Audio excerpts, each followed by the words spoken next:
International tanzanien, Mbwana Ali Samata. Ce salut militaire de Mbwana Ali Samata résume son attitude de guerrier face aux moscovites de l'ASV Club, complètement englouti par les Badiangwena au stade TP Mazembe de Lubumbashi. Un classico congolais très attendu qui a tourné à l'avantage des poulains de Moïse Katumbi.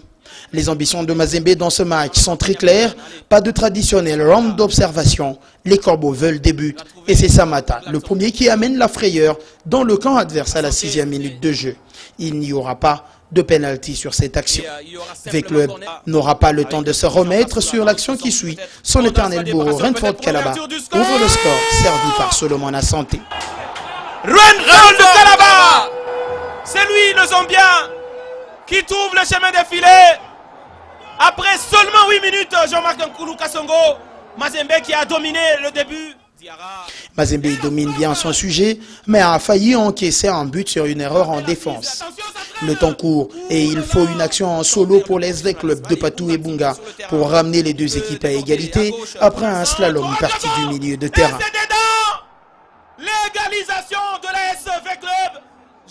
La nervosité des grandes rencontres gagne de plus en plus les joueurs de l'SV Club et ils commettent des fautes en nombre, mais ils s'en sortent à chaque fois très bien, à croire que M. Bakoulou, l'arbitre du match, a oublié ses cartons dans les vestiaires.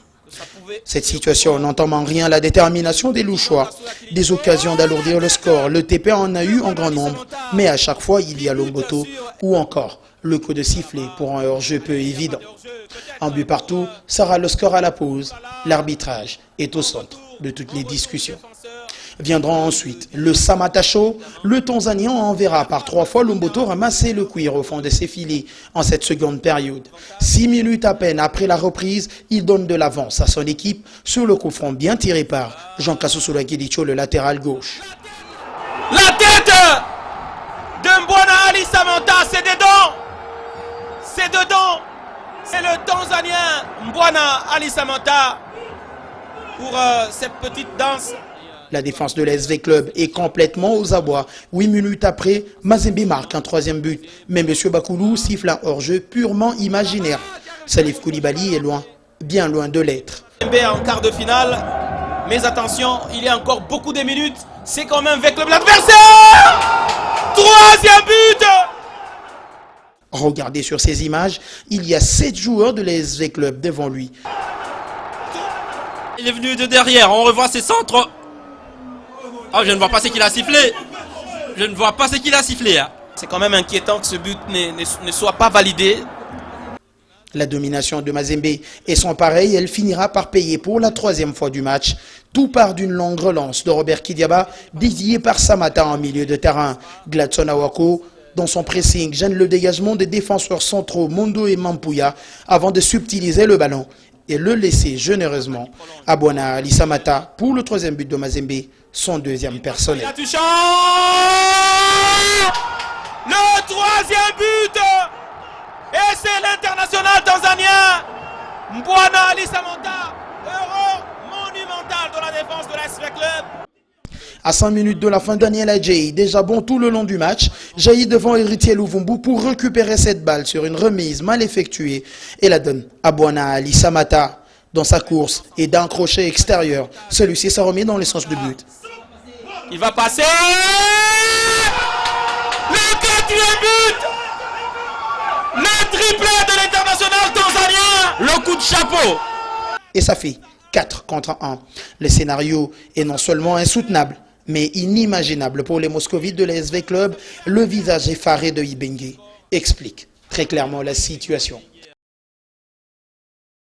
Le Tanzanien signera même un quadruplé dans ce match, mais une nouvelle fois, M. Bakoulou sauve l'SV Club de l'humiliation totale en lui refusant ce but pour faute, alors que c'est le défenseur qui laisse le ballon derrière lui. Et qui récupère le ballon avec Ousmane Sissé qui va lancer Samata. Un bon retour de Dadi.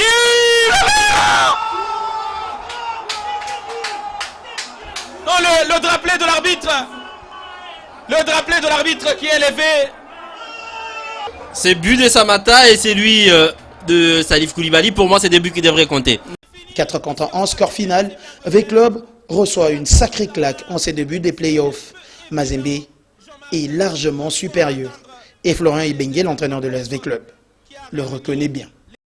Je récupère une équipe avec beaucoup de joueurs qui n'ont pas de formation. Ce sont des joueurs qui viennent de la rue quasiment. Donc, quand on fait de la formation, normalement, on ne s'occupe pas du résultat. Et là, on doit faire de la formation et s'occuper du résultat. Aujourd'hui, si vous regardez notre deuxième mi-temps, quand vous parlez à un gamin on va dire de 15-17 ans en France, il sait ce que c'est un bloc. Il sait ce que c'est un bloc. Là, on doit tout recommencer, tout refaire, tout ça. Donc on a un grand travail devant nous et quand on a un adversaire qui est habitué à ce niveau-là, bon, les lacunes se voient. Il y a une différence entre le ballon, jouer au ballon et jouer au football. Quand on joue au football, on doit être organisé. Et en deuxième mi-temps, on a perdu notre organisation. Donc c'est pour ça qu'on parle de Mampouya, mais ça vient de bien au-dessus de lui. Au milieu de terrain, on a perdu tout ce fil. Du coup, on a laissé venir Mazembe, qui est une bonne machine, comme vous devez le savoir. Donc, si vous laissez jouer Mazembe, bon, voilà, ça arrive. Ils ont su forcer leur chance en étant beaucoup plus percutants encore en seconde mi-temps. Donc ça, c'est bien, qu'ils continuent comme ça. Et voilà, après, il y a beaucoup d'autres choses. Hein. Je vous dis, Mazembe, c'est quand même une belle équipe, avec des belles individualités. On connaissait leur façon de jouer, on a bien maîtrisé en première mi-temps, mais après, le bloc, quand on n'avait plus le ballon, il n'était plus comme on le voulait, il n'y avait plus du tout de bloc. Donc, quand vous laissez des joueurs de cette qualité-là prendre de l'espace, c'est fichu. C'est vrai qu'on a des attaquants qui doivent être beaucoup plus percutants, c'est ce que je leur ai dit à la mi-temps. Je n'ai pas vu leur rapport offensif. Ils se sont peut-être focalisés en première mi-temps sur le côté défensif pour fermer les couloirs, notamment ceux-là. Et en seconde mi-temps, c'est ce que je leur ai demandé d'être un petit peu plus percutant, mais on ne l'a pas vu. Encore une fois, c'est peut-être la faute de Kasusu là, et Kulukuta qui les ont empêchés de travailler aussi. Il ne faut pas toujours voir... il faut aussi rendre hommage à l'adversaire. L'adversaire aussi a le droit d'être bon. Hein. Cette défaite va nous servir vraiment. Elle va nous servir parce qu'on a vu toutes les lacunes en deuxième mi-temps. Donc on pourra pouvoir travailler dessus pour pouvoir améliorer. Souvent quand vous gagnez, ça passe un petit peu à travers. Aujourd'hui, avec la défaite, on ne peut pas le passer à travers. Donc c'est trop criard aujourd'hui. Je n'ai pas aimé que mon équipe abandonne. On peut être mauvais, on peut tout évoquer, mais ce que je n'accepte pas, c'est le manque de combativité qu'on a eu en deuxième mi-temps. Je ne peux pas accepter. Moi, je suis un compétiteur. Tant qu'à perdre, l'adversaire peut être bon, mais ne pas faire les efforts comme à certains moments, c'est inadmissible. Il fallait qu'on passe vraiment la vitesse supérieure. Ça a été l'objet de notre stage en Zambie. Le premier constat qu'on faisait, c'est que nos joueurs, sur la durée du match, il y avait un travail de fond qui était insuffisant. Cette semaine, en l'espace de 15 jours, on a des joueurs qui ont perdu entre 3 et 6 kilos. On a vraiment poussé physiquement énormément.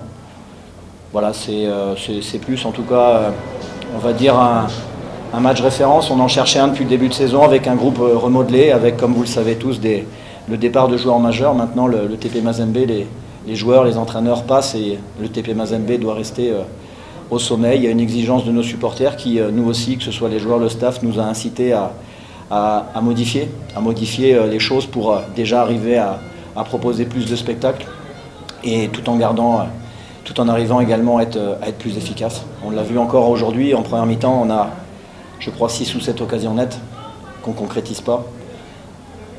De la faute déjà d'une bonne équipe de Vita qui, en première mi-temps, notamment par ses ressorties de balles au milieu de terrain, nous a posé des soucis. On a du mal à les presser, on a été plus dangereux en contre. Et c'est vrai qu'à la mi-temps, il a fallu changer tactiquement pour arriver à leur poser plus de soucis en deuxième période.